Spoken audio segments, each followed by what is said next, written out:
Conte de fées en français. L'éléphant et la fourmi. C'est l'histoire d'un éléphant et d'une fourmi.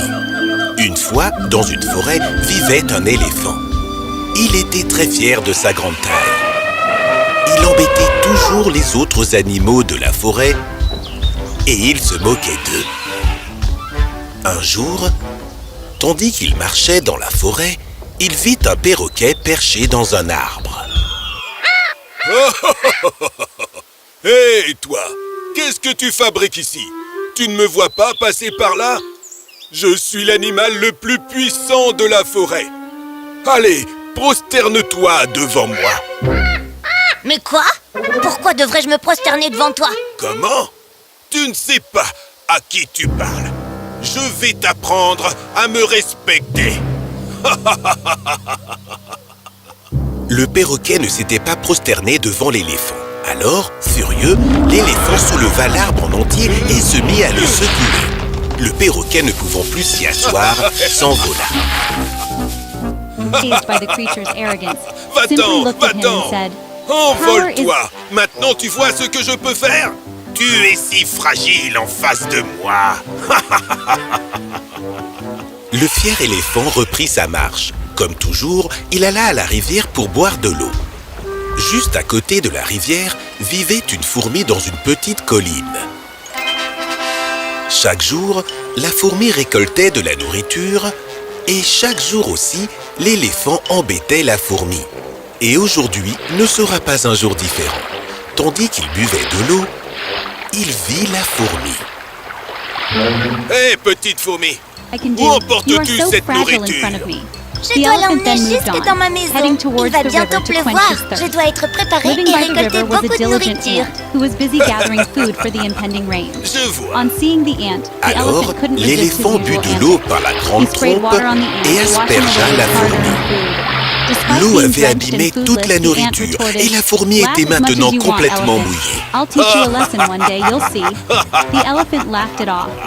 autant que tu veux, éléphant. Je te donnerai une leçon un jour, tu verras.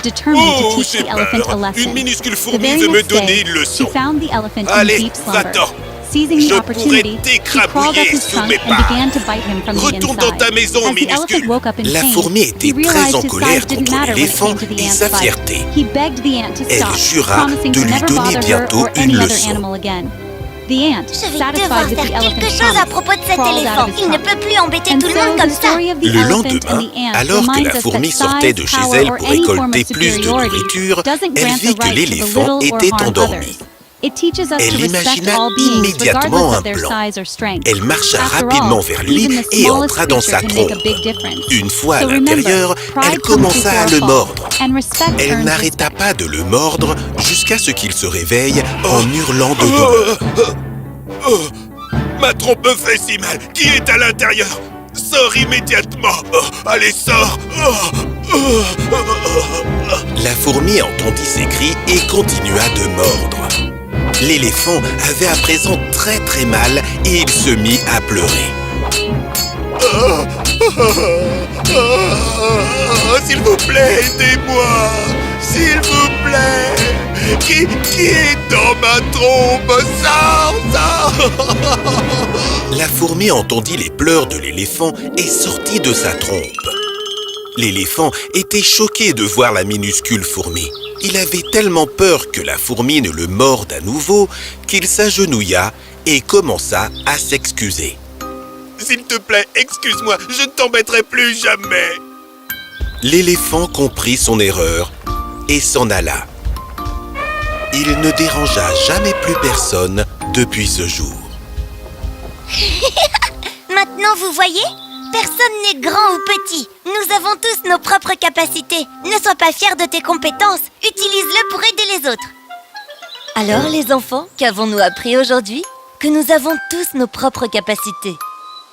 Rappelez-vous toujours que quelqu'un d'aussi petit qu'une fourmi peut faire ce qu'un gros éléphant ne peut pas faire.